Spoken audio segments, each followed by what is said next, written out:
اور آپ کلیر تشریف لائے. سلطان الصابرین کلیر تشریف لائے. کلیر آتے وقت بابا صاحب نے، بابا فرید الدین گنج شکر نے ایک ابدال، علیم اللہ ابدال جن کا نام ہے، علیم اللہ ابدال کو آپ کے ساتھ کیا، اور آپ علیم اللہ ابدال کے ساتھ کلیر کی زمین پر تشریف لائے. کلیر کی زمین پر آنے کے بعد آپ نے جس گھر میں قیام کیا وہ تیل فروخت کرنے والی، تیل بیچنے والی ایک غریب عورت تھی. اس کا نام گلزاری تھا، اس کا نام گلزاری، اور اس کا بیٹا، اس کا شوہر تیل فروخت کرتے تھے. بابا صابر پاک نے انہی کے گھر قیام کیا. یاد رکھیں اللہ والوں کو غریبوں سے بڑا پیار ہوتا ہے، اس لیے کہ سرکار غوث الاعظم دستگیر نے فرمایا کہ میں نے اللہ سے پوچھا اللہ تو کہاں ہے؟ تو اللہ نے فرمایا مجھے غریبوں کے گھر میں تلاش کر، میں تجھے وہیں ملوں گا. لوگوں آج ہمیں غریبوں کے پسینے میں بدبو آتی ہے اور امیروں کے پسینے ہم اپنے ہاتھوں سے پوچھتے ہیں. یعنی دولت ہمارے لیے سب کچھ ہو گئی ہے، مگر یاد رکھنا آقا کریم فرماتے ہیں کہ امیروں سے 500 سال پہلے غریب جنت میں داخل کیے جائیں گے. آج یہ امت تباہ نہ ہوتی اگر امیر اور غریب میں فرق نہ کرتی. جب آپ پہنچے غریب مریدہ کے گھر اس لیے قیام کیا، وہ تو پہلے مریدہ تھی نہیں، صابر پاک کا چہرہ دیکھ کر مرید ہو گئی. میرے پیارے آقا علیہ السلام کے پیارے دیوانوں قربان جائیں، گلزاری کے گھر قدم کیا آ گئے، علی کے لال کے، غوث پاک کے شہزادے کے. گلزاری کی قسمت سنور گئی اور ان کے گھر قیام ہوا صابر پاک کا. تو صابر پاک اب مسجد جاتے، لیکن چونکہ وہاں کا ایک پس منظر آپ کو بیان کرنا چاہتا ہوں. کلیر شریف جو ہے وہ قریب ہے ہریدوار کے، اور وہاں کل بھی اور آج بھی شرک بہت عروج پر تھا، اب بھی ہے. بڑے بڑے بت خانے وہاں پر بنے ہوئے ہیں. تو آپ کا مقصد یہ تھا کہ یہاں پر آپ لوگوں کو اللہ کے دین کی تعلیم دیں، اس لیے کہ جو مشرکین ہیں ان کو تو ایمان کی طرف بلانا ہے، اور جو مسلمان ہے وہ غریب تھے، ان کا اکثر لکڑیوں کا معاملہ تھا، لکڑیاں کاٹ کر کے لاتے بازار میں بیچتے. وہاں ساہوکار لوگوں کی زیادہ چلتی تھی، زمیندار لوگوں کی زیادہ چلتی تھی. وہاں پر ایک زمیندار تھا جس کا نام قیام الدین تھا، اور قیام الدین کا لقب تھا زموان. اور وہاں پر ایک امام تھا قاضی القضاء جس کو مقرر کیا گیا تھا، اس کا نام قاضی تبرک تھا. وہ اس کی جامع مسجد کی امامت کرتا تھا. قاضی تبرک نے مالداروں کو پکڑ رکھا تھا اور غریبوں کو چھوڑ رکھا تھا، بلکہ اس مسجد کا ماحول یہ تھا. غور سے سنیں، صابر پاک کو بابا فرید نے وہاں بھیجا، اور بابا فرید کی نظر میں پاک پٹن میں بیٹھ کر کلیر کی گندگی ان کے سامنے تھی. اسی لیے تو آپ نے بھیجا کہ وہاں جا کر گندگی دور کرو، کیونکہ مسجد کا مقصد ہے. ایک ہی صف میں کھڑے ہو گئے محمود و ایاز، نہ کوئی بندہ رہا نہ کوئی بندہ نواز. صابر پاک وہاں پہنچے تو قاضی تبرک نے یہ ماحول بنایا تھا کہ مالداروں کے لیے مصلے بچھتے تھے، اور غریب اگر پہلے سے آ کر بیٹھ جاتا اور مالدار بعد میں آتا تو غریب کو اٹھا دیا جاتا اور پیچھے کر دیا جاتا. یعنی دین کے نام پر دین کا مذاق اڑایا جا رہا تھا. آپ کو معلوم ہے حضرت سیدنا عبداللہ ابن مبارک ارشاد فرماتے ہیں کہ کسی نے پوچھا عبداللہ ابن مبارک سے یہ بتاؤ انسان کون ہے، انسان کسے کہتے ہیں؟ فرمایا علماء حق انسان ہے. تو پھر پوچھا بادشاہ کون ہے؟ فرمایا جو زاہد لوگ ہیں، عابد و زاہد وہ بادشاہ ہے. کہا کمینے لوگ کون ہیں؟ کمینے ذلیل لوگ کون ہیں؟ تو عبداللہ ابن مبارک کہتے ہیں جو دیندار بن کر دین کے کو بیچ کر دنیا کماتے ہیں وہ کمین اور ذلیل لوگ ہیں، اور دنیا کما کر دین کو بیچ کر دنیا کماتے ہیں اور جعلی تقدس دکھاتے ہیں، یعنی جعلی مقدس بنتے ہیں. مقدس بننے کا خوبصورت داڑھی کی تراش خراش، ہاتھ میں تسبیح، بغل میں مصلی، سفید کپڑے، اور اس کے بعد زبان پر قال اللہ قال الرسول، زبان پر قرآن حدیث. لیکن یہ تقدس صرف زبان تک ہے، دلوں میں گناہ کی محبت، دلوں میں عیاشیوں کی محبت، دلوں میں برائیوں کی محبت، دلوں میں گناہوں کی محبت. عبداللہ ابن مبارک مبارک کہتے ہیں دین بیچنے والے سب سے ذلیل اور کمینے لوگ ہیں. فرمایا میرے آقا صلی اللہ علیہ وسلم نے کہ کوئی دیندار اگر کسی مالدار کا احترام کرے مال کی بنیاد پر تو اس نے اپنے ہاتھوں سے اپنے دین کو قتل کر دیا. میرے پیارے آقا علیہ السلام کے پیارے دیوانوں، اسی لیے مصطفیٰ جان رحمت صلی اللہ علیہ وسلم سے کسی نے عرض کیا یا رسول اللہ ہم آپ کو کہاں ڈھونڈا کریں؟ آقا فرماتے ہیں مجھے مدینے کے کمزور لوگوں میں ڈھونڈا کرو، غریبوں کی محفل میں آیا کرو، میں تمہیں وہیں پر مل جایا کروں گا. میرے پیارے آقا علیہ السلام کے پیارے دیوانوں، یہ بڑا طویل سا عنوان ہے. قاضی تبرک نے دین کی پوری شبیہ بدل دی تھی. آج بھی دین کی شبیہ بدل دی گئی ہے. آج بھی دین کی شبیہ بدل دی گئی کہ آج اگر کوئی مالدار ہماری مسجد کو تھوڑا سا چندہ دے دے اور غریب نہ دے سکے تو ہم دونوں میں فرق کرتے ہیں. چندہ اس نے ہم کو نہیں دیا ہے، مسجد کو دیا ہے. بے شک بے شک. ہمارے مدرسے کو دیا، ہم کو نہیں دیا ہے. اس لیے ہمارے لیے دونوں برابر ہیں. آج ہم فرق کر رہے ہیں، اس لیے اللہ ہمیں توفیق دے، نیک توفیق دے. میرے آقا صلی اللہ علیہ وسلم کے دیوانوں، اللہ کے حبیب صلی اللہ علیہ وسلم سے اللہ نے حکم فرمایا حبیب تو کبھی ان کمزوروں کو نہ چھوڑنا. اس لیے کہ مالدار کے قریب اگر کوئی ہو تو وہ سوچتا ہے میرے مال کی وجہ سے قریب ہے، لیکن غریب کے کوئی قریب ہوتا ہے تو وہ سوچتا ہے کہ نہیں یہ میری اخلاص کی وجہ سے میرے قریب، میری محبت کی وجہ سے میرے قریب ہے. تو یاد رکھیں میں مالداروں کی مذمت نہیں کر رہا ہوں، جس کے پاس مال ہے اس پر اللہ کا فضل ہے، ہم ان کا بھی احترام کرتے ہیں، لیکن غریب طبقے کو جو ہم نظر انداز کرتے ہیں. بڑا عجیب سا ماحول بنتا جا رہا ہے ہمارے یہاں. اگر مالدار مسافہ کرنے ہم خیریت پوچھتے ہیں، غریب سے مسافہ کرنے کے لیے ہمارے پاس وقت بھی نہیں ہوتا. یا تو ہماری ٹرین کا ٹائم ہو جاتا ہے، یا تو پلین ہمارا چھوٹنے لگتا ہے، یا تو دعوت میں کھانا ٹھنڈا ہونے لگتا ہے.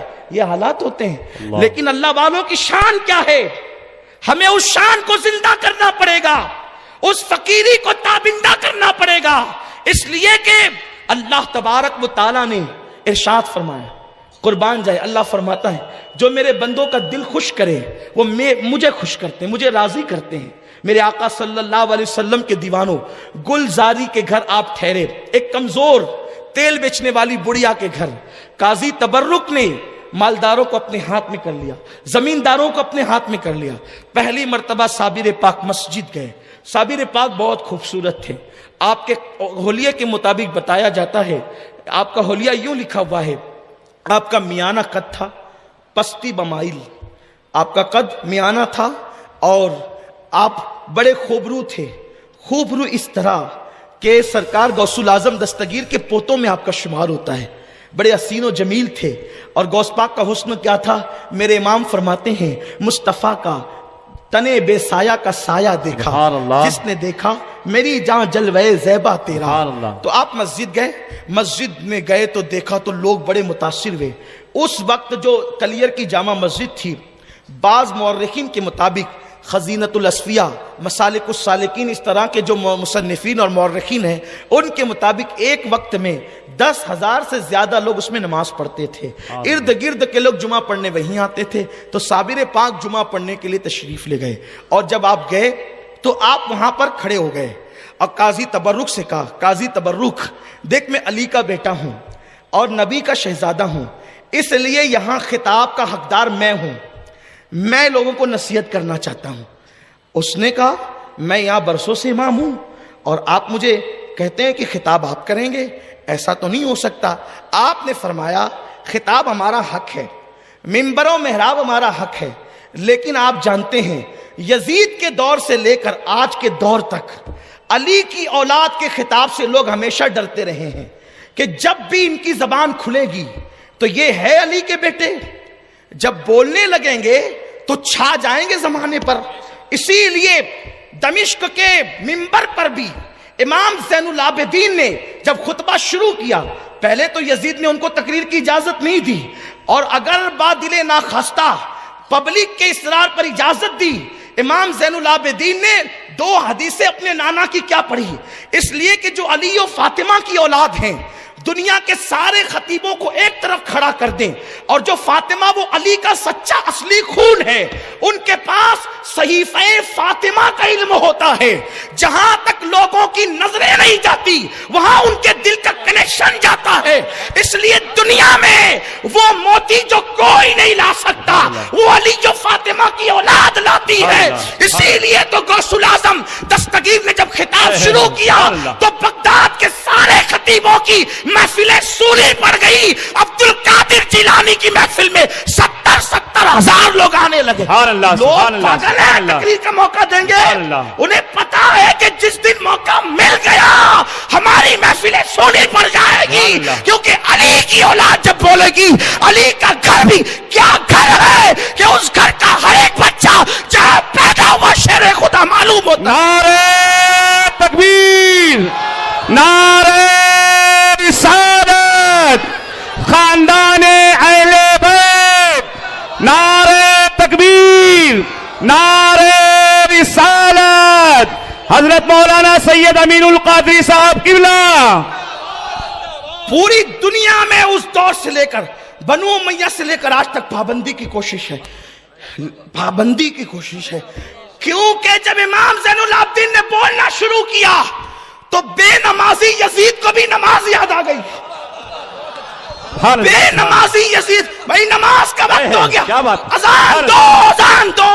امام زین العابدین ایک اذان ہوئی تو اس کا جی نہیں بھرا کہ اس کی آواز تو غالب ہے، یہ تو بڑا چلا کر بولتا ہے، اس کی آواز تو زین العابدین کی آواز تو غالب ہے، کہیں یہ دل نہ پھاڑ دے لوگوں کے. تو ایک اذان ہوئی، شروع کی، اس پہ دل دوسروں کا تو بھی دے، تیسروں کا تو بھی دے، چوتھوں کا تو بھی دے، پانچ لوگوں کو کھڑا کر دیا. اذان ہونے لگی. اذان کا تو ادب کرنا تھا نا، نبی کا شہزادہ عمل نہ کرتا تو کون کرتا. امام زین العابدین چپ ہو گئے. جب چپ ہوئے نا منبر سے نیچے آ گئے. کہا تو نے وعدہ خلافی کی. کہا کہ کیسے کرتا، وفا کیسے کرتا. اس لیے کہ جس کی طبیعت میں جفا وفا کیسے کرتا، نہیں کروانا تھا. تو 5 اذانیں دلوائی، لیکن منبر سے آپ اتر گئے جب اشہد ان محمد رسول اللہ آیا تو امام زین العابدین نے کہا ہمیں چپ کرانے والے، منبر پہ قبضہ کرنے والے، محراب کو غصب کرنے والے، یہ محمد تیرے باپ کا نام ہے کہ سیدوں کے باپ کا نام ہے؟ اللہ سبحان اللہ سبحان اللہ سبحان اللہ. یہ تیرے باپ کا نام ہے، واہ واہ واہ، سیدوں کے باپ کا نام ہے. اللہ سبحان اللہ. ارے تم پابندیاں لگا کر بھی مجبور ہو کہ سیدوں کے نانا کا نام جب تک اذان میں نہ ہے تمہاری اذان مکمل نہیں ہوتی، اور جب تک نماز میں آل محمد پہ درود نہ پڑے تمہاری نماز مکمل نہیں. سبحان اللہ سبحان اللہ سبحان اللہ، حق ہے سبحان اللہ. قاضی تبرک نے کہا آپ کو خطاب کرنے نہیں دوں گا. تو حضرت نے فرمایا کہ ٹھیک ہے مرضی تیری، لیکن بیٹھتے بیٹھتے آپ نے 2 جملے کہہ دیے، اور ان 2 جملوں کا اثر یہ ہوا صابر پاک کا. اٹھا کے تاریخ دیکھیں آپ نے یہ نہیں سمجھے میں ہوا میں گرے لگا رہا ہوں، میری عادت ہی نہیں ہے. یہ آپ اٹھا کر تاریخ دیکھیں 2 جملے کیا کہے ہیں. پوری مسجد کے آنکھوں میں آنسو آ گئے. تبرک صاحب بہت دنوں سے تبرک بانٹ رہے تھے لیکن دل پر کوئی اثر ہی نہیں ہو رہا تھا، لیکن خون رسول نے کیا بولا تو دلوں کے تار چھیڑ دیے. اس لیے کہ یہ وہ نغمہ ہے جو ہر سانس پہ گایا نہیں جاتا. اصل میں نغمے کا کمال نہیں ہوتا، اور آپ کو سمجھانے کے لیے کہوں نہ نغمے کا کمال ہے نہ ساز کا کمال ہے. کمال تو ان انگلیوں کا ہے جو چلتی ہے تب وہاں سے آواز نکلتی ہے. یہ وہ نغمہ ہے جو ہر سانس پہ گایا نہیں جاتا. اس لیے کہ جب تک کہ دل سے بات نہیں نکلتی تو دل پہ اثر نہیں کرتی، اور دل اہل دل کے پاس ہوتا ہے، اور دل جب اہل دل کے پاس ہوتا ہے قربان جائیں جن کی رگوں میں رسول اللہ کا خون ہو، پھر ان کے دل کی کیفیت کیا ہوگی. ابھی بھی اللہ اکبر، رسول اللہ کا خون ہمارے درمیان بے فضل ہی تعالیٰ پوری کائنات میں موجود ہے. اللہ ان کی برکتیں ہمیں نصیب فرمائے. تو قاضی تبرک 2-4 جملے کہے، مجمع کی آنکھ میں آنسو آ گئے. قاضی تبرک نے کہا آپ کون ہیں؟ کون ہیں آپ؟ آپ نے فرمایا میں علی کا بیٹا ہوں. آپ نے عبد القادر جیلانی کا نام سنا، ان کا بیٹا عبد الوہاب جیلانی، ان کا بیٹا عبد الرحیم عبد السلام جیلانی، ان کا بیٹا علی احمد جیلانی ہوں میں. سبحان اللہ. مجھے صابر کہتے ہیں میرے ماموں، میرے پیر. تو کہا ہم آپ کو نہیں جانتے، آپ کون ہیں ہم آپ کو نہیں جانتے، آپ جائیے اپنا کام کیجیے، ہمیں اپنا کام کریں گے. فرمایا کہ میرے پیر نے بھیجا ہے، اور یہ جو تو نے ڈکٹیٹرشپ کا قانون شروع کیا نا یہ ختم کرنے آیا ہوں، ختم کر دوں گا. اس لیے کہ میں اسی لیے آیا ہوں. قاضی صاحب نے کہا ہم آپ کی چلنے نہیں دیں گے. فرمایا ٹھیک ہے. فرمایا آپ کو نماز بھی پڑھنے نہیں دوں گا. نبی کے شہزادے کو آہ، نبی کی مسجد میں نماز کی اجازت نہیں. اللہ. چور پڑے، ڈاکو پڑے، لٹیرے پڑے، زانی پڑے، شرابی پڑے، نبی کے شہزادوں کو اجازت. سب کے لیے جگہ ہے، نبی کے شہزادوں کے لیے جگہ نہیں.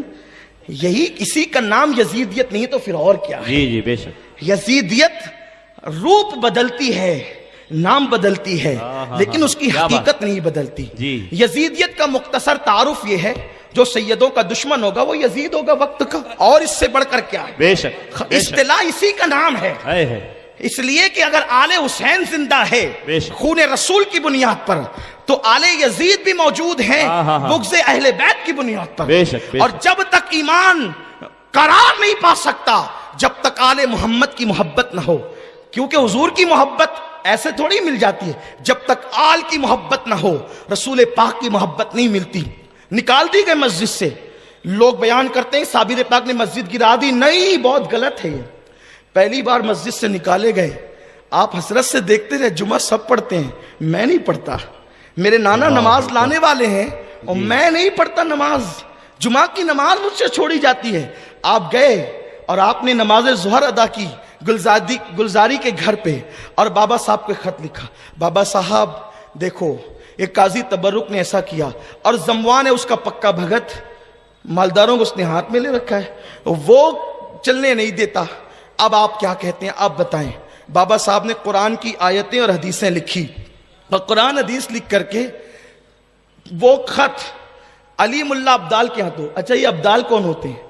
ابدال وہ ہوتے ہیں جو اتنے نرم دل ہوتے ہیں، جو کبھی کسی کا برا نہیں چاہتے، کبھی کسی کی غیبت نہیں کرتے، کسی کی برائی نہیں کرتے. رہنے دو، یہ صابر پاک کی محفل ہے، ابھی چائے رہنے دیں آپ. اے بابو جو بھی لائے نا رہنے دو، صابر کی محفل ہے، ابھی صبر کریں گے. اسلام کے بعد سب ہوگا. جی جی، صلاۃ اسلام کے بعد سب ہوگا، ابھی نہیں. بتوجہ بٹے گی جی. تو توجہ فرمائیوں. بھی وقت زیادہ ہوا ہے اور بہت شارٹ کر رہا ہوں میں، بہت مختصر. تو بابا صاحب نے قرآن حدیث کی روشنی میں خط لکھا. بابا صاحب بہت بڑے عالم تھے، صابر پاک خود بھی بڑے عالم تھے. پورا وہ نصاب جو اس زمانے کا 25 سال کا نصاب ہوتا تھا، ابھی 8 سال کا 5 سال کا نصاب، اس زمانے میں 25 سال کا نصاب ہوتا تھا. 25 سال کا نصاب بابا فرید سے صابر پاک نے صرف 2 سال میں پڑھا تھا. سبحان اللہ. یہ اتنے بڑے پائے کے عالم تھے صابر سبحان پاک. اللہ، سبحان لوگ اللہ. سمجھتے ہیں یہ جو مزاروں میں سو رہے ہیں نا فقیروں کی حیثیت سے، ان کو کچھ نہیں آتا، سب ابھی آنے لگا ہے. ارے ان کو وہ آتا تھا جو آپ کا دماغ وہاں تک نہیں جا سکتا. بے شک بے شک. وہ لاکھوں حدیثوں کے حافظ ہوتے تھے. اللہ. اگر صابر پاک کے علم دین پر، ان کی فقہی بصارت پر، علم حدیث پہ گفتگو کی جائے تو اس کے لیے ایک ایسا مجمع چاہیے جو اہل علم ہو، ورنہ آپ کو بہت مشکل لگے گا. آپ کہے گا سید صاحب نے کیا چھیڑ دیا. تو جو چیزیں مشکل ہوتی ہیں میں اس کو تھوڑا چھوڑتا ہوں، کیونکہ مجھے آپ کے ذوق کا بھی خیال کرنا ہوتا ہے. اور میرے ساتھ علماء کی بڑی ٹیم بھی ہوتی ہے. پروگرام کے بعد وہ کہتے ہیں مجھے آج تھوڑا سا طبیعت خراب لگی آپ کی، یعنی میں سمجھ جاتا ہوں کہ ان کو تقریر اچھی نہیں لگی. تو یہ کہتے ہیں اس طرح سے، تو ان کا بھی خیال کرنا ہوتا ہے. یہ لوگ رعایت نہیں کرتے، میری دسترخوان پہ بیٹھتے ہیں تو کہہ دیتے ہیں. اور اللہ کرے یہ کہتے رہے تاکہ گاڑی صحیح چلتی رہے، پٹری پر چلتی رہے. اور کبھی غلطی بھی ہو جاتی دیتے ہیں الحمدللہ، کیونکہ غلطی انسان پاک تو ہے نہیں. اللہ تبارک و تعالی ہمارے علماء کو سلامت رکھے، انہیں باکرامت رکھے، انہیں عروج و سربلندی عطا فرمائے.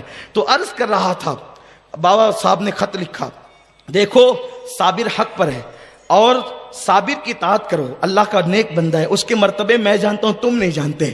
اور جب وہ خط علی ملا ابدال لے کر کے، علی ملا ابدال فجر میں نکلتے تھے، زہر میں واپس پاک پٹن سے آ جاتے تھے. اتنا لمبا سفر، علی ملا ابدال، اتنی طاقت اللہ نے ان کو دی تھی.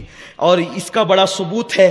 آپ دیکھو، میں ہر بات کا ثبوت ابھی یہاں نہیں دے سکتا، لیکن اشارہ کرتا ہوں. اگر اس کا ثبوت چاہیے تو آپ سورہ نمل میں اٹھا سکتے ہیں. آصف ابن برقیہ نے پلک کے جھپکتے وہ تخت لایا نا، اس لیے کہ مجمع میں کچھ لوگ ایسے بھی آتے ہیں نا جو ٹپنی کرنے کے لیے آتے ہیں کہ وہ کیا کہیں گے تو ہم تھوڑا سا نوٹ کر لیں گے. اور تھوڑا سا 8 دن کے لیے ہوٹل پہ بیٹھنے کے لیے کچھ لوگوں کو جو ہے وہ ایک عنوان بھی مل جاتا ہے. میں کہتا بہت اچھی بات ہے، لیکن میری گفتگو تو عاشقوں سے ہے، اہل عشق سے. یہ عشق عاشقوں کی محفل ہے. لیکن جہاں تک دلیل کی بات ہے، ایک ایک بات پر میں دلیل پیش کر سکتا ہوں. قرآن کا چھوٹا سا طالب علم ہوں، علم کا کوئی غرور نہیں، اس لیے کہ جن کے در سے وابستگی ہے، جن کے خون کی خیرات ملی ہے، وہ بہت بڑے لوگ ہیں، ہماری کوئی اوقات ہی نہیں ہے. تو عرض کر رہا تھا، حضرت بابا صاحب نے خط لکھا، علی ملا ابدال کو کہا کہ لے جاؤ. خط حضرت صابر پاک نے پڑھا، کہا لے جاؤ، اس کے نام آیا تو اس کے پاس لے جاؤ. تبرک کے پاس جب خط پہنچا، قاضی تبرک کے پاس، وہ اپنے وقت کا بڑا علامہ کہلاتا تھا. اس نے خط پڑھا اور کہا کہ یہ کون فرید ہے، اور خط پھاڑا اور پھاڑ کر کے پھینک دیا. علیم اللہ ابدال نے وہ خط اٹھایا، اٹھانے کے بعد اس کو چوما صابر پاک کی بارگاہ میں. اس نے تو خط پھاڑ دیا اور اس نے کہا کہ یہ سب میں نہیں مانتا، یہ کرامتیں اور یہ ولایتیں اور یہ اور وہ آپ نہیں مانتے سب، ہم تو بس اپنے آپ کو ہی مانتے ہیں. دنیا میں کچھ لوگ ہوتے ہیں نا، وہ اپنے آپ کے سوا کسی کو مانتے ہی نہیں ہیں. یہ بڑی خطرناک مخلوق ہے جو کسی کو نہیں مانتے، اور یہ بڑے بدترین لوگ ہوتے ہیں، اس لیے کہ ان کی تباہی ان کا مقدر بن جاتی ہے. اس لیے کہ دوسروں کو آقاؤں کو مانو گے تو تب دنیا تمہیں آقا بنائے گی، لیکن اگر آپ کسی کو نہیں مانو گے تو آپ کو کون مانے گا. قاضی تبرک نے پھاڑ دیا، پھینک دیا. علیم اللہ ابدال وہ خط اٹھا کر لائے، صابر پاک نے اس کو چوما، آنکھوں پہ رکھا، سر پہ رکھا، اور اسی خط کو لپیٹ کر پھر دوسرا خط لکھا. بابا صاحب دیکھا آپ کے خط کے سب، ہماری توہین کی ہمیں برداشت ہوا، آپ کی توہین کہہ رہے ہیں ہم برداشت نہیں کریں گے. وہ خط گیا. خط کے بعد دوسرا خط زموان کے نام آیا، قیام الدین اس کا نام تھا. اس سے کہا تو سدھر، یہ تجھے غلط پٹی پڑھاتا ہے، اس کے حملے سے نکل، اس کی شرارت سے نکل. قیام الدین کے پاس خط آیا تو چونکہ اس کو بڑا ڈرا کر کے رکھا تھا، اس نے صابر پاک کے حوالے سے بڑے کان بر رکھے تھے، وہ جادوگر ہے، وہ ساحر ہے، اور وہ یہ ہے اور وہ ہے. تو غلط پروپیگنڈے کا تو کوئی بھی شکار ہوتا ہے. یاد رکھیں جب بھی کسی کے متعلق کوئی بات کان پر آئے، اہل علم کا انداز ہوتا ہے اس کی تحقیق کریں. اور قرآن بھی یہ کہتا ہے جب تمہارے پاس فاسق خبر لائے تو پہلے اس کی تحقیق کر لو، اسے جانچ لو کہ بات کیا ہے. قیام الدین کو اس نے بہت ورگلا رکھا تھا. قیام الدین کے پاس خط آیا، اس نے جو ہے وہ تبرک کو پیش کیا، قاضی تبرک کو. اور قاضی تبرک جو ہے اب اس نے یہ خط پیش کیا تو اس نے وہ بھی پھاڑ دیا. علیم اللہ ابدال نے وہ پھٹا ہوا خط پھر اٹھایا اور لے کر کے چلے. اس کے بعد تیسرا خط صابر پاک نے لکھا. دیکھو اس قدر جو ہے وہ صابر پاک صبر. میں حیران رہتا تھا کہ بعض کتابوں کے اندر یہ ہے کہ ایک ہفتے میں مسجد جو ہے وہ سجدہ ریز ہو گئی. تو میں نے سوچا کہ جس کا لقب صابر ہو پھر انہوں نے اتنی اجلت کیوں کی ہے. تو بہت کتابوں کو میں نے چھانا کہ حقیقت تک پہنچنا چاہیے. بچپنے سے یہی سنتے آ رہے ہیں کہ پہلی ہی نشست میں مسجد سو گئی، ایسا تو نہیں ہونا چاہیے. اس لیے کہ روایتوں کو درایتوں پر بھی پرکھنا پڑتا ہے نا. تو اتنا لمبا عرصہ گزرا ہے اس کے اندر. بعض مورخین نے لکھا یہ سب ہوتے ہوتے تقریباً جو ہے وہ 6 ہفتے کا عرصہ گزرا، بعض کہتے ہیں 11 مہینے کا عرصہ گزرا، تقریباً 1 سال گزرا اس کے اندر. بہرحال جو بھی ہو. تو اس کے بعد تیسرا خط بابا صاحب کے پاس لکھا تو بابا صاحب نے اس میں ایک جملہ لکھا، کلیئر میں نے تجھے سونپ دیا اور وہ تیری بکری ہے. جملہ دیکھے بابا صاحب کا، بابا فرید کا جملہ، کلیئر تیری بکری ہے، چاہے تو اس کا گوشت کھا چاہے تو اس کا دودھ پی. یہ جملہ فرمایا. قربان جائیں کیا ادیبانہ انداز ہے. صوفیاء کرام کو اللہ نے کیا علم دیا ہے. کلیئر تیری بکری ہے، یا گوشت کھا یا دودھ پی. اب جیسے یہ ہوا تو وہ خط آیا تو علیم اللہ ابدال کو بابا صاحب نے کہا علیم اللہ اس میں بابا صاحب نے ہمیں اجازت دی ہے. صابر پاک نے فرمایا اور جیسے ہی آپ نے جو ہے وہ زمین کو دیکھا غصے سے صابر پاک نے، تو 3 زلزلے آئے کلیئر کی زمین پہ. تو چونکہ وہ جو قیام الدین تھا وہ ڈر گیا اور اس نے تبرک قاضی کو بلا کے کہا دیکھ یہ صابر علی احمد کو ستانے کا نتیجہ ہے، توبہ کر لیتے ہیں، چل کر ان کو منا لیتے ہیں. اس نے کہا یہ جادو ہے، اس کی کوئی اوقات نہیں ہے. میرے پاس ایک عورت ہے، دیکھ رہے ہیں آپ کتنی شرافت اس مولوی کی کہ میرے پاس ایک عورت ہے وہ جادوگر ہے اور وہ تجھے 3 نہیں بلکہ 11 مرتبہ زمین ہلا کر بتا سکتی ہے. بلوایا اس عورت کو اور بلا کر کے اس نے زمین پر کچھ انتر منتر پڑھے تو زمین اس کو ہلتی ہوئی نظر آئی. دیکھو کرامت میں، معجزے میں اور جادو میں فرق یہ ہوتا ہے، کرامت سے زمین ہلائی جا سکتی ہے لیکن جادو سے زمین ہلائی نہیں جا سکتی. تو پھر ہلتی کیسے ہے زمین؟ آنکھوں پہ اثر کیا جاتا ہے، جادو آنکھوں پہ کیا جاتا ہے تو زمین ہلتی ہوئی نظر آتی ہے. یہی ہے میں نے پہلے بھی اس کا ذکر کیا میلاد النبی کے جلسے میں کسی اجتماع میں کہ وہ جو سانپ بنا نہیں سکتے تھے، رسی کو کوئی سانپ نہیں بنا سکتا جادوگر، بلکہ وہ رسی کو نہیں آنکھوں پر جادو کرتے تھے تو رسیاں لوگوں کو سانپ نظر آتی تھی. تو یہ آنکھوں پر جادو ہوتا ہے، زمین اور آسمان پہ جادو نہیں ہو سکتا. تو میرے آقا صلی اللہ علیہ وسلم کے دیوانوں، وہ عورت نے قیام الدین کی آنکھوں پہ جادو کر دیا، اس کو 11 مرتبہ زمین ہلتی ہوئی نظر آئی، وہ بے فکر ہو گیا. اسی میں جمعہ کا دن آیا. جمعہ کے دن حضرت صابر پاک مسجد پھر گئے کیونکہ آپ جمعہ پڑھنا چاہتے تھے. اب گئے تو پہلی صف میں بیٹھے. اس کے بعد قاضی تبرک کے آدمی آ کے کہتے یہاں سے اٹھو، آپ کی جگہ نہیں ہے. یہاں قاضی صاحب کی جگہ قاضی تبرک یہاں بیٹھے گا. فرمایا کہ ہم فقیر لوگ ہیں, پہلے سے آئے ہیں اور اللہ کے گھر میں بیٹھے ہیں, کسی کا گھر تو ہے نہیں یہ, اور آپ ہمیں یہاں سے اٹھاتے ہیں. تو کہا کچھ نہیں, آپ اٹھیے. تو آپ اٹھے اور دوسری صف میں گئے, دوسری صف میں گئے. دوسری صف سے اٹھنے کے بعد آپ تیسری صف میں گئے. تیسری صف والوں نے بھی اٹھا دیا, یہ ہماری جگہ ہے. آپ چوتھی صف میں گئے. یہ آپ کے ساتھ ہوا ہے, کسی صف میں بیٹھنے نہیں دیا گیا. حالانکہ اس سے پہلے ایک واقعہ اور ہوا تھا, وہ بڑا مشہور ہے, میں اس کا صرف اشارہ دیتا ہوں, اس سے پہلے میں بیان کر چکا. مسجد میں حضرت صابر پاک کو قیام الدین نے کہا تھا کہ اگر آپ اللہ کے ولی ہیں, برگزیدہ بندے ہیں, تو میری بکری 3 مہینے سے گم ہے, وہ ہے کہاں, آپ اس کا ذکر کریں. آپ نے 27 لوگوں کو کھڑا کیا مسجد میں سے. وہ جو نمازی تھے نا, وہ نمازی جو بکری چرا لے گئے تھے, 27 لوگوں کو کھڑا کیا, کہا انہوں نے چوری کیا ہے. کہا علی احمد ہم پہ الزام نہ لگاؤ, یہ کیسی بات آپ کرتے ہیں کہ ہم نے چوری کی, ہم نمازی لوگ ہیں. آپ نے فرمایا قیام الدین تیری بکری کا کوئی نام ہے؟ اس نے کہا ہاں ہے. فرمایا نام لے کے پکار. سبحان اللہ. بکری کا نام لے کے پکار. 3 مہینے ہو گئے بکری چوری ہوئے, لوگ کھا کے ہضم کر گئے, پاخانہ کر گئے, اور صابر پاک نے تو اس کا نام لے کے پکار. تو جیسے ہی بکری کا نام لے کے پکارا, 27 لوگوں کے پیٹ سے یوں آواز آئی, مجھے ان لوگوں نے ذبح کیا, اس نے یہاں لے جا کر کے بھون کے کھایا, اس نے وہاں لے جا کر سالن بنا کے کھایا, اس نے وہاں لے جا کر کے اس انداز میں کھایا. ساری تفصیلات بکری بتا رہی ہے. اب اگر کوئی صابری بنتا ہے کہ ہم بھی صابر پاک کے سلسلے کے ہیں, تو وہ یہ تو عقیدہ رکھے کہ صابر تو بکری سے بھی بلوا لیتے ہیں, بے شک, بے شک. اور وہ بھی کس بکری سے جو پیٹ میں جا کر کے گھل کر کے پاخانہ بن کر نکل چکی ہے. جب صابر کے بلوانے کی یہ شان ہے, تو صابر پاک کے نانا کی شان کا عالم کیا ہوگا. سبحان اللہ, سبحان اللہ. چشتی صابری کہلانے سے کام نہیں چلے گا. بے شک, بے شک. عرض کر رہا تھا کہ حضرت صابر پاک رحمت اللہ تعالی علیہ نے بکری, قیام الدین کا بکری کو آواز لگا, اس نے بکری کو آواز لگائی, بکری نے پکار کر کے کہا, تو قیام الدین متاثر ہو گیا. جب متاثر ہوا تو اس نے کہا قاضی تبرک سے, قاضی صاحب یہ تو اللہ کا ولی. کہا نہیں نہیں, یہ بھی جادو ہے, یہ بھی جادو ہے, یہ نہیں مان.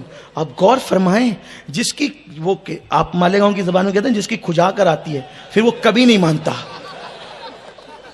نہیں, یہ ہنسنے کی بات نہیں ہے, یہ سچی بات عرض کر رہا ہوں کہ ہاں, تو بڑی عجیب سی چیز ہے, یہ بڑی خطرناک سی چیز ہے. اور پھر اس کے بعد پہلی صف سے دوسری, دوسری سے تیسری, تیسری سے چوتھی, چوتھی سے پانچویں. اور جب قاضی صاحب جو ہے خطبہ دے کر کے جب نماز انہوں نے شروع کی, تو نماز شروع کی تو صابر پاک بڑی حسرت سے دیکھتے رہے, ہائے میرا جمعہ.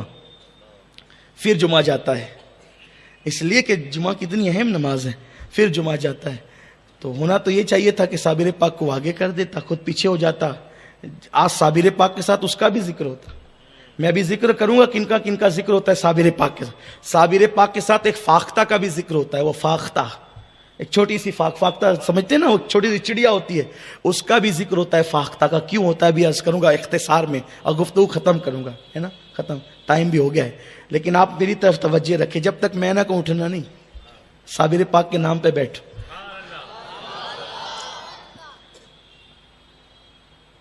تو جب آپ بالکل باہر ہو گئے اور اس نے نماز شروع کی, حیرت ہے, درود ابراہیم میں آل محمد پر درود پڑھنا ہے اور برکت کی دعا کرنا, اور آل محمد کو مسجد سے باہر کر دیا. یہی تو منافقت ہے, اسی کو منافقت کہتے ہیں, اسی کو یزیدیت کہتے ہیں. آپ زینے پہ کھڑے ہوئے اور جب زینے سے نیچے اترے, مسجد کو دیکھتے رہے. بڑی خوبصورت سی مسجد تھی, بڑی مسجد تھی, وقت کے بادشاہ نے بنایا تھا. لوگ کہتے ہیں اس کو سلطان شمس الدین التمش کی بنائی ہوئی تھی, بعض لوگ کہتے ہیں ناصر الدین کی بنائی تھی, جس کی بھی بنائی تھی, لیکن بڑی خوبصورت مسجد تھی وہ. جب وہ رکوع کرنے لگے, صابر پاک نے کہا مسجد سب رکوع میں گئے اور تو کیوں کھڑی ہوئی ہے, تیرا قیام کیوں ہے؟ جب سب رکوع کرتے ہیں تو تیرا قیام کیوں, تو بھی رکوع کر. اور اس کے بعد اتنا کہنا تھا کہ وہ مسجد گر گئی. مسجد گری تو سب دب گئے, مر گئے اس میں سے. بڑی مشہور سی کرامت ہے کہ گلزاری آئی, حضرت وہ میرا بھی بیٹا اس کے اندر تھا نا, فرمایا کہ کوئی بھی لاش کا ہاتھ پکڑ کے اپنا بیٹا سمجھ کے نکال لے. یہ خاص بات ہے اس کا. ابھی تک آپ نے یہی سنا ہے نا کہ اپنا بیٹا نے, ارے جہاں 10,000 مسلح ہوا ڈھونڈتی کہاں پھرے گی وہ. تو صابر پاک نے اپنی ماننے والی کو یہ بھی تکلیف نہیں دی کہ بیٹا ڈھونڈنا ہے. حادثے میں لوگ لاشیں ڈھونڈتے ہیں, حادثے میں لوگ لاشیں ڈھونڈتے ہیں، لوگ کہتے ہیں گھر سے نکلو تو پتہ جیب میں رکھ کر نکلو. حادثے چہرے بھی بدل دیتے ہیں، اور بدل نہیں دیتے، وہ تو جیب کا پتہ بھی جلا دیتے ہیں. حادثے ایسے ہوتے ہیں کہ جیب کا پتہ بھی جلا دیتے ہیں. لیکن صابر پاک کے پاس گلزاری آئی، اور آنے کے بعد کا حضرات مسجد تو گری، سب دفن ہو گئے بغیر کفن کے. آل محمد اور اہل بیت کے گستاخوں کو کفن بھی نہیں ملتا.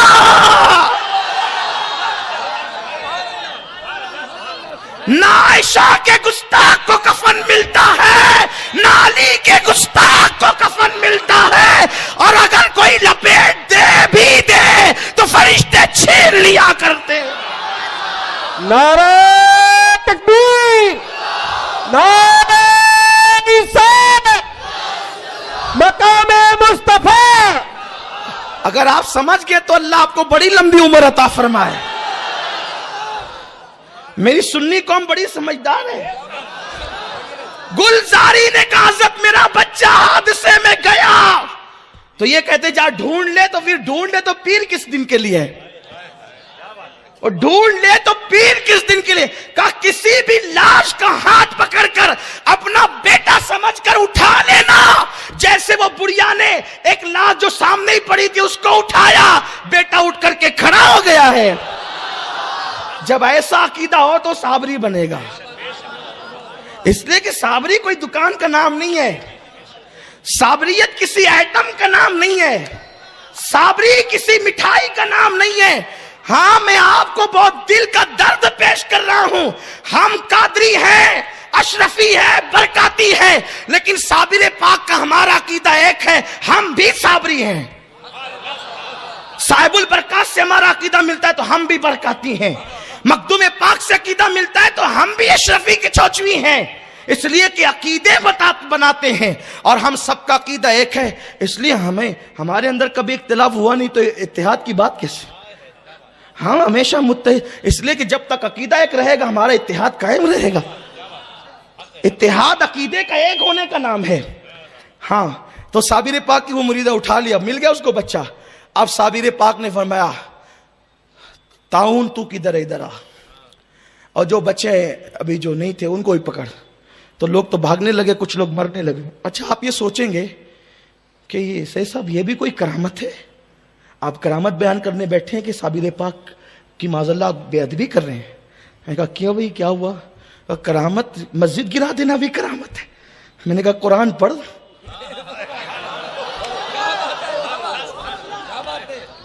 قرآن سے ہٹ کے کہوں تو مجھے مار ڈال، اس لیے کہ وہ خطیب جینے کا اس کا حق ہی نہیں ہے جو قرآن کے خلاف بات کرے. 11واں پارہ پڑھ، سورۃ التوبہ پڑھ. اللہ نے محبوب سے کہا حبیب گرا مسجد.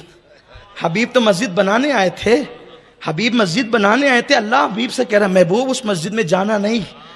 اگر یہ آیت قرآن میں نہیں ہے، اللہ کی عزت کی قسم کھا کے کہتا ہوں کبھی مالیگاؤں میں تقریر نہیں کروں. مالیگاؤں میں کیا پوری زندگی کبھی کچھ نہیں کہوں گا. لیکن اگر یہ قرآن میں ہے تو پھر صابر پر الزام کیوں ہے کہ انہوں نے مسجد گرائی؟ ارے جب رسول اللہ نے گرائی تو صابر پاک نے گرا کے کون سا جرم کیا؟ تو اب آپ کہیں گے پھر کون سی مسجدیں سنبھالی جاتی ہے؟ جو مسجد کا ممبر نبی اور آل نبی کا وفادار ہو وہ مسجدیں اللہ کا گھر ہے. اور جس ممبر سے نبی اور آل نبی کی بے ادبی ہو، پھر جو صابر پاک نے کیا ہے، جو قرآن نے فرمایا ہے، قرآن جو کہتا ہے اللہ اکبر اللہ یعوذ باللہ، کتنی بڑی بات کہی ہے قرآن نے. کوئی قرآن اٹھا کے پڑھے، قرآن اٹھا کر کے اللہ اکبر. سیریس لو، اس بات کو غور تو کرو. قرآن نے کہا جس مسجد میں اسلام اور پیغمبر اسلام کے خلاف منصوبے بنے، قرآن کہتا ہے حبیب اس کو توڑ. اور صرف توڑا نہیں بلکہ توڑ کر آگ لگوائی حضور نے. امام الانبیاء سورہ توبہ اٹھائیں، جس کو دیکھنا ہو دیکھ لیں. آپ کے گھروں میں قرآن ہوگا، کسی بھی مفسر کی تفسیر پڑھیں، کسی بھی مسلک کے آدمی کی پڑھ لیں، آپ کو مل جائے گا. اس میں کوئی پابندی نہیں لگاتا کہ انہی کی پڑھیں انہی کی پڑھیں. ورنہ عام طور پہ ہم تو کنز الایمان ہی پڑھتے ہیں الحمدللہ، اور اسی کی تعلیم بھی دیتے ہیں لوگوں کو. لیکن بہرحال اگر اس معاملے میں آپ کو کچھ پڑھنا ہے تو کسی کی بھی پڑھ لیں. حضور نے وہاں پر جو ہے وہ آگ بھی لگائی، اور اس کے بعد صحابہ سے کہا کہ یہاں کچرا ڈالنا، اس لیے کہ مسجد نام رکھنے سے مسجدیں نہیں ہوتی. مسجد نام ہے رسول اللہ کی غلامی میں قائم کرنے کا. ہاں یہ قرآن کہہ رہا ہے. تو بہرحال سرکار صابر پاک نے گرا دیا مسجد. یہ بس اگر اعتراض آپ کے ذہن میں ہے تو میں نے قرآن پیش کر دیا, اور کوئی میرا مقصد نہیں ہے. اللہ جانتا ہے کہ آپ صابر پاک سے بدگمان نہ ہو, کیونکہ لوگ کچھ کم سمجھ بھی ہوتے ہیں نا, کہو کچھ تو سمجھتے کچھ ہیں. پھر اس کے بعد کا تعاون کدھر ہے, تعاون یہ اللہ والے ہیں, دیکھا شفا بھی دیتے ہیں, پھر بیماریوں کو بلا بھی لیتے ہیں. ولی بھی ایسا کرتے ہیں, ہاں ایسا کرتے ہیں. اس لیے کہ جب تک 10 صفت جمع نہیں ہوتی آدمی ولی نہیں بنتا. اور 10 صفت کیسے جمع ہوتی ہے؟ 10 صفت کیسے جمع ہوتی ہے؟ ایک صفت اس میں جو ہے نا اللہ تبارک و تعالیٰ کی ایک صفت ہوتی ہے, حضور علیہ السلام کی ایک صفت ہوتی ہے. کتنی ہو گئی؟ 2. صدیق اکبر کی 2 ہوتی ہے, فاروق اعظم کی 2, عثمان غنی کی 2, مولا علی کی 2. تو اللہ کی کون سی صفت آتی ہے؟ اللہ کی جو صفت وہ مکمل طور پہ نہیں آتی, اللہ جتنا چاہتا ہے اس میں سے حصہ عطا کرتا ہے. تو اللہ کی صفت قہاری اللہ اپنے دوست ولی کو عطا کرتا ہے. ولی اسی لیے کہتے ہیں کہ وہ اللہ کے قریب ہوتا ہے. اس کو یوں سمجھ لیں آپ کہ جیسے آپ لوہے کو آگ میں ڈالتے ہیں تو لوہا لال ہو جاتا ہے آگ میں رہ کر, اس کو پکڑو تو ٹھنڈا لگتا ہے. صحیح عرض کر رہا ہوں میں جی؟ نہیں نا بھئی, وہ اگر آگ میں 2-4 گھنٹے لوہا رہے گا تو ٹھنڈا لگے گا کہ گرم ہوگا؟ چھالا نہیں آئے گا آگ میں. اگر نہیں آپ کو اس کا علم ہے تو گھر جا کر تھوڑا تجربہ کر لیں. تو کیا ہوگا, لوہا اگر آگ میں جاتا ہے تو وہ جلانے کی صلاحیت پیدا ہو جاتی ہے. کیوں؟ آگ لوہا بن گئی یا لوہا آگ بن گیا؟ نہیں, آگ ہے, لوہا ہے. پھر کیا ہوا؟ اصل میں لوہا آگ کا ولی بن گیا. ولی مطلب قریب ہو گیا. تو آگ کی صفت لوہے میں آ گئی, لوہا رہا, آگ رہی. تو ایسے ہی جب اللہ تبارک و تعالیٰ کسی کو اپنا ولی بناتا ہے تو بندہ رہتا ہے, اللہ رہتا ہے. اللہ بندہ بنتا نہیں, بندہ اللہ بنتا نہیں. لیکن اللہ اپنی صفت کی برکتیں اس کو عطا کرتا ہے. بیٹا دینا اللہ کی صفت ہے, پھر ولی اللہ بھی بیٹا دیتا ہے. جیسے جلانا آگ کی صفت ہے لیکن آگ بھی جلاتی ہے. تو اللہ تبارک و تعالیٰ اپنے ولی کو یہ صفت عطا کرتا ہے. تو فرمایا واقع تعاون آ جا. تعاون آ گئے, لوگ مرنے لگے, پورا خالی ہو گیا. گلزاری سے کہا 12 کلومیٹر دور سب تیرا گھر بار لے کر چلی جا. اور جو مریدین تھے 2-4 جمال الدین اور اس طریقے کے کچھ لوگ, بہاؤدین, ان کو بھی کہا تم بھی جاؤ سب. اور آپ نے ایک جلال کی آگ لگائی. علی ملا عبداللہ کا تو بھی پاک پٹن جا, اب یہاں کوئی نہیں رہے گا. وہاں پر امام صاحب کی درگاہ, وہ بہت پرانی, صابر پاک سے پہلے کی درگاہ شریف ہے, وہ وہاں جایا کریں. اگر کلیہ شریف جانو پہلے امام صاحب کے حاضر دیا کریں, اس کی بہت برکتیں ہیں. سبحان اللہ, وہاں جائیں, بڑی برکتیں آپ کو ملے گی انشاءاللہ. تو امام صاحب کی درگاہ اور ایک درگاہ شریف اور ہے وہاں. اور گولر کا جھاڑ, صابر پاک نے چاروں طرف نظریں ڈالی تو آگ برسنے لگی. اس لیے کہ صابر پاک, کیونکہ جو بھی ولی ہوتا ہے نا وہ کسی نہ کسی نبی کا پرتو ہوتا ہے, کسی نہ کسی نبی کے نقش قدم پہ ہوتا ہے. تو صابر پاک تھے موسیٰ علیہ السلام کے نقش قدم پر, ان کے پرتو, تو بڑے جلالی تھے. تو ڈالی آگ اور جلا دیا اور گولر کی شاخ پکڑ کر کے کھڑے رہے. عالم تحجر میں اب اپنا جلوہ دکھا. پورا کلیئر جل گیا, جل رہا ہے, 12 سال تک کلیئر جلتا رہا. آپ نے کہا یہ جلانا کیا ہے؟ اور تور جلتا ہے تب تجلی نظر آتی ہے نا, وہاں تور جل رہا تھا, یہاں پورا کلیئر جل رہا تھا. یہ شان موسوی دکھا رہے ہیں, وہ موسیٰ نہیں بن گئے, نبی نہیں بن گئے, شان موسوی دکھا رہے ہیں. دیکھ لو آج موسیٰ کے پرتو کی تجلیاں. اور 12 سال تک صابر پاک گولر کی شاخ پکڑ کے کھڑے رہے. اور 12 سال تک وہ فاختہ صابر پاک کے سر کے اوپر جو گولر کا درخت تھا, اس نے صابر پاک کی صحبت نہیں چھوڑی. وہ وہیں بھوکی پیاسی 12 سال تک بیٹھی رہی. وہ فاختہ بھی نہیں جلی, وہ سلامت رہی. اور فاختہ کی عمر کتنی ہوتی ہے, لیکن 12 سال اللہ نے اس کی بھی عمر کر دی اور اس سے زیادہ عمر کر دی. اور قدرت بتا رہی ہے اگر فاختہ میرے ولی کی وفادار بن جائے تو ہم اتنی بڑی آگ میں بھی جو ہے اس کی حفاظت کیا کرتے ہیں. انسانوں تم وفادار ہو جاؤ تو ہم جہنم کی آگ میں تمہیں کیسے جلائیں گے. صابر پاک 12 سال تک عالم تحجر استغراق میں, اور 12 سال تک نہ کچھ کھایا نہ کچھ پیا. یہ ہے میرے صابر پاک کی کرامت اور عظیم کرامت. بابا صاحب بہت فکر مند تھے, کیا کریں جب 12 سال ہو گئے, پورا کلیئر جل کر خاکستر ہو گیا, نہ کوئی درخت بچا, نہ کوئی گھر بچا, نہ کوئی مکان, سب جل گیا. تو صابر پاک رحمت اللہ, جو 2 مزارات تھے, وہ مزار گولر کا درخت اور جس سے آپ کولر کی شاخ پکڑے تھے اور وہ فاختہ، یہ چیزیں محفوظ رہی. 12 سال ہوئے تو بابا صاحب کی آنکھوں میں آنسو آ گئے. میرا صابر 12 سال سے کھڑا ہے. لوگوں، یہ عشق یہ ہے. عشق کی آگ لگتی ہے نا تو یہ مرتبے ملتے ہیں. 12 سال آپ کو ایسا لگے گا 12 سال تک کوئی کھڑا رہ سکتا ہے؟ بس میں تو یہ کہتا ہوں، یہ عشق کوئی پھل نہیں ہے نا، جو یا عشق کوئی بتانے کی چیز نہیں ہے نا. اور آپ کو پتا ہے جو آگ میں جب تک نہ جلا ہو اس کو آگ میں جلنے کی کیفیت کیا معلوم ہوگی. اس کے لیے تو آگ کی کیفیت کے لیے آگ میں جلنا پڑے گا.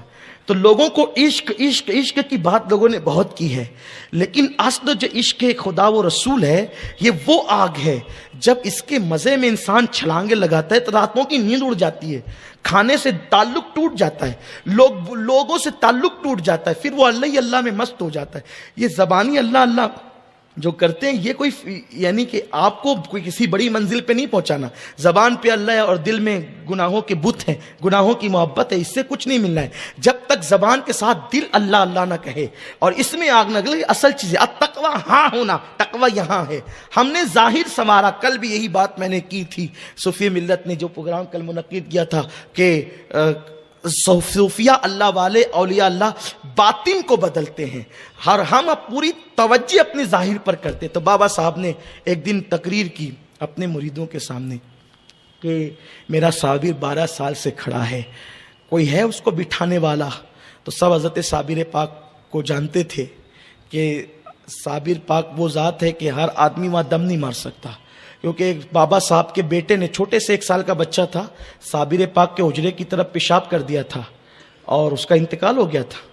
بابا صاحب کی اولاد 3 اولادیں مری ہے صابر پاک کے جلال سے. ایک جو 1 سال کا بچہ، دوسرا ایک جوان بیٹا جنہوں نے بغیر اجازت کے لنگر تقسیم کیا تھا، اور تیسرا بی بی شریفہ جن کے ساتھ حضرت صابر پاک کا نکاح ہوا تھا. لوگ اس پر بڑی وہ کرتے ہیں کہ یہ بیوی کو کیسے جلا دیا، وہ بیوی کو کیسے جلائے. یہ بھی ایک الگ سا عنوان ہے. انشاءاللہ کبھی اس پر قرآن حدیث کی روشنی میں آپ سے کبھی بات کروں گا انشاءاللہ. اور بس آج ایک حدیث پیش کرتا ہوں. جب کوئی بیوی کو اندھا کر سکتا ہے تو کوئی بیوی کو جلا بھی سکتا ہے اللہ کے عشق میں. کیسے؟ حضرت موسیٰ علیہ السلام، بات موسیٰ علیہ السلام کی کروں گا اور حدیث سے کروں گا. موسیٰ علیہ السلام جب طور پر تجلی باری کا جو جلوہ 70,000 پردے کے پیچھوں سے دیکھا تو گویش ہو کے زمین پہ آئے اور چہرے پہ نقاب ڈال کے گھومتے تھے. ایک مرتبہ آپ کی بیوی صفورہ نے کہا کہ حضرت اللہ کا جلوہ آپ کے چہرے سے ظاہر ہوتا ہے، ذرا دکھائیں نا. کہا اندھی ہو جائے گی. کہا پھر پوری زندگی کیسے گزرے گی؟ تو انہوں نے عرض کیا کہ نہیں، میں ایک آنکھ سے دیکھتی ہوں اور ایک آنکھ زندگی کے لیے رکھتی ہوں. ایک آنکھ سے دیکھا، پردہ ہٹایا. جب پردہ ہٹایا تو دیکھا تھوڑی دیر اور نابینا ہو گئی. یہ کہا جی نہیں بھرا، ایک بار اور دکھائے نا. تو کہا ایک آنکھ تو گئی. تو کہا دوسری سے دیکھوں گی. یہ دوسری آنکھ سے دیکھا، تھوڑی دیر دیکھا تو بھی نابینا ہو گئی. دونوں آنکھیں گئی تو رونے لگی. حضرت موسیٰ نے کہا تھا میں نے پہلے ہی کہا تھا اندھی ہو جائے گی، اب کیوں روتی ہے؟ کہا رونا اس پر نہیں کہ اندھی ہو گئی، رونا اس پر ہے کہ 2 ہی آنکھیں اللہ نے دی. کاش کہ وہ 1000 آنکھیں دیتا تو مولا کا جلوہ دیکھتے دیکھتے 1000 آنکھیں قربان کر دیں. اب یہاں ایک نکتہ اور سنیں.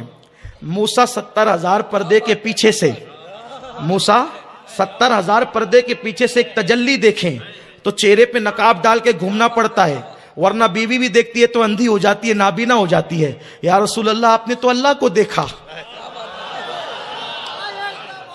آپ نے تو اللہ کو دیکھا، لوگ آپ کو دیکھ کر اندھے کیوں نہیں ہوتے؟ تو میرے رسول کے جوار سے جواب آئے گا، او اندھو عقل کے، میں بے پردہ ہی کب تھا، میں بے پردہ ہی کب تھا. موسیٰ نے تو کپڑے کے پردے ڈالے تھے، میرے اللہ نے مجھ پر اپنی غیرت کے 70,000 پردے ڈالے ہیں. اس لیے کوئی نہیں جلتا، کوئی نہیں نابینا ہوتا، ورنہ وہ اگر جلوہ کریں کون تماشائی ہو. ایک جھلک دیکھنے کی تاب نہیں عالم کو، وہ اگر جلوہ کرے کون تماشائی ہو. تو المختصر حضرت صابر پاک کے حوالے سے بابا صاحب نے کہا کون میرے صابر کو بٹھائے گا؟ تو جتنے لوگ تھے کسی کی ہمت نہیں ہوئی. ایک نوجوان لڑکا تھا، وہ بھی مولا علی کی اولاد میں سے تھا، میرے مولا کی.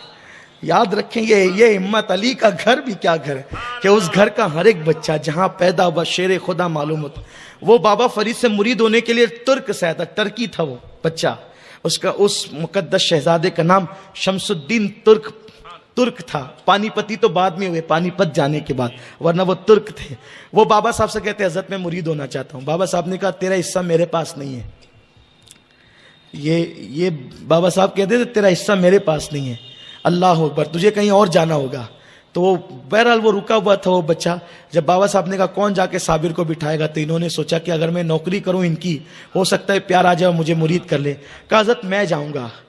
تو لوگوں نے اس کو حیرت سے دیکھا. تو بابا صاحب نے تیل دم کر کے دیا شمس الدین ترک کو, یہ تیل لے کر کے جاؤ, یہ کام آئے گا تم کو. اور جانا تو سامنے نہیں جانا ورنہ جل جائے گا, سامنے نہیں جانا ورنہ جل جائے گا, پیچھے ہی رہنا. اور اب کسی طرح بٹھانا اب یہ تیرا کام ہے, یہ تیری ذہانت پر ہے, تو کیسے بٹھائے گا. علیم اللہ عبدال کے ساتھ بھیجا, فجر میں چلے ظہر میں پہنچے. یہ پیچھے سے گئے. شمس الدین ترک بہت بڑے عالم تھے اور ترکی لہجے میں قرآن پڑھنا جانتے تھے. انہوں نے پیچھے کھڑے ہو کر قرآن کی آیتیں پڑھنی شروع کی. دیر تک قرآن پڑھتے رہے. قرآن ہے, اللہ کی کتاب ہے, کیا کہنے قرآن کے. قرآن جیسی کوئی کتاب ہو ہی نہیں سکتی, اللہ کا کلام ہے. جب پڑھا تو صابر پاک عالم تحیر سے, استغراق سے ہوش کی کیفیت میں آ کہا کہ کون ہے پیچھے قرآن پڑھتا ہے, آگے پڑھ. تو اس کے بعد وہ آگے نہیں آیا کیونکہ بابا صاحب نے کہا تھا. بائیں ہٹ گئے اور قرآن پڑھنے لگے. کہا کتنے اچھے سے تو قرآن پڑھتا ہے, اور پڑھے جا. تو پڑھتے پڑھتے تھوڑی دیر کے بعد وہ رک گئے. جب رک گئے تو صابر پاک نے کہا رک کیوں گئے ہو تم؟ کہا حضور مجھ سے کھڑا نہیں رہ جاتا, تو اس لیے میں رک گیا ہوں, کھڑے کھڑے نہیں پڑھ سکتا میں قرآن. تو اس کے بعد آپ نے فرمایا تو بیٹھ جاؤ. کہا حضور یہ کیسے ہو سکتا ہے کہ آقا کھڑا رہے اور غلام بیٹھا رہے.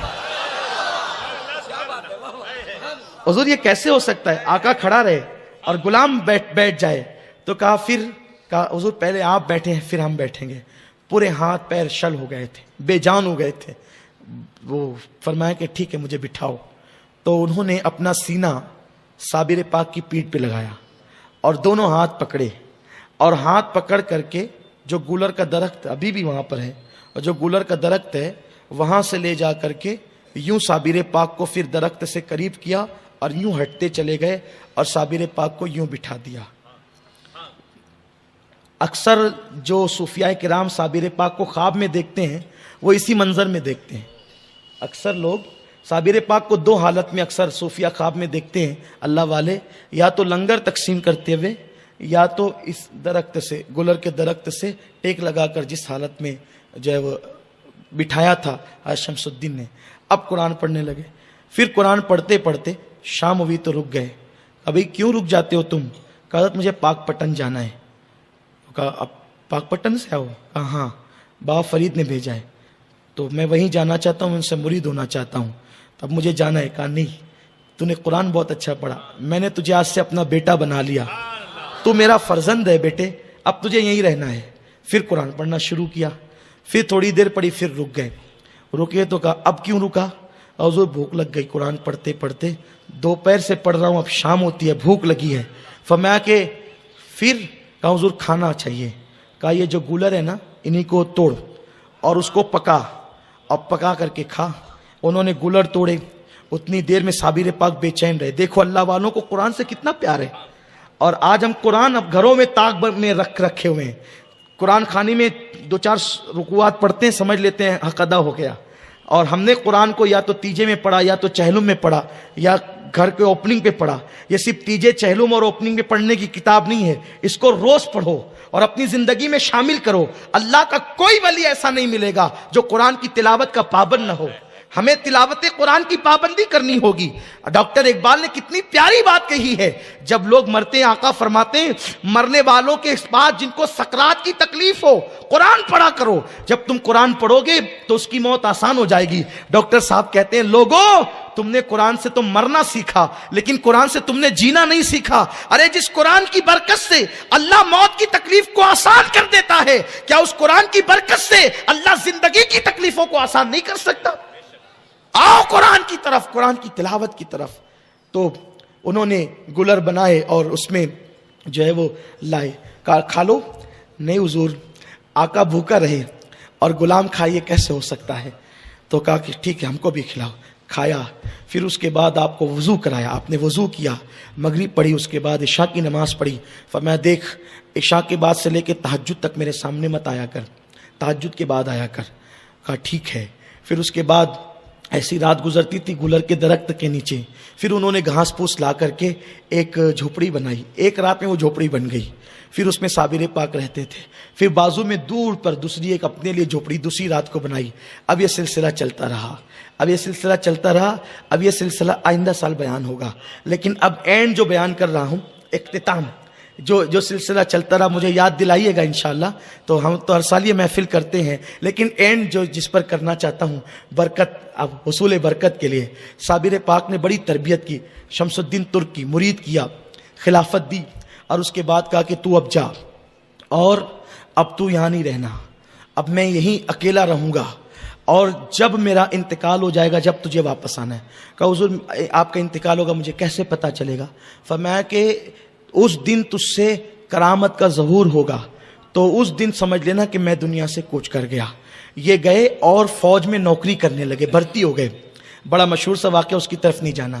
جو آپ کی بڑی کرامت ہے وہ یہ ہے کہ آپ جب فوج میں گئے تو آپ کا کام یہ تھا کہ جو فوج کا امیر تھا, سپہ سالار تھا, اس کو وضو کا پانی گرم کر کے دینا, یہ آپ کی ڈیوٹی تھی.